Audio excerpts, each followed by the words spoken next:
Ilegal na droga, pagnanakaw o kahit ano pa mang krimen, mas mapapadali na raw ang pagsusumbong ng publiko dahil daw ito sa bagong mobile app na Itaga Mo sa Bato.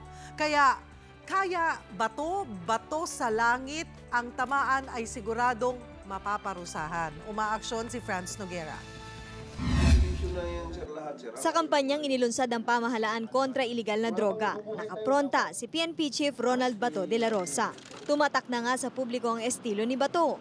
Palabiro, pero seryoso sa trabaho. Hindi ko kayo pababayaan, pero pag kayo'y na pulis, so sigurado itong apidabit mo babae, magtago na kayo kung saan ka magtago.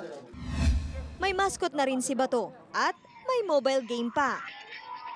Inilunsad naman ng PNP katulong ang SMART, Globe at Federation of Filipino-Chinese Chambers of Commerce and Industry, ang Itaga Mo sa Bato mobile app at text Bato 2286.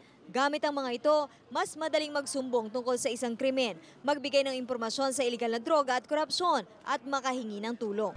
For example, we have a general information that a blast would be happening in the area. The information from the community, the specific information will be forwarded to us, and from there, we can at least identify the exact location. May bayad na 2 pesos and 50 centavos ang kada text sa text Bato.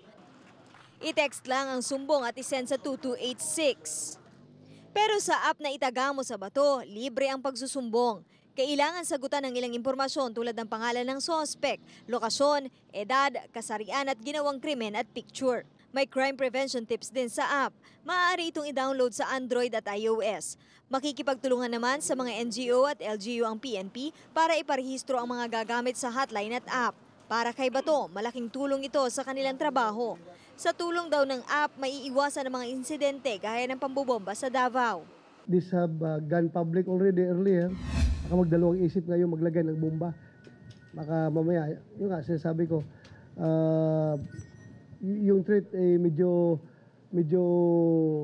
mababawasan konti kung magdadalawang isip yung mga gumagawa. Umaaksyon, Franz Noguera, News 5.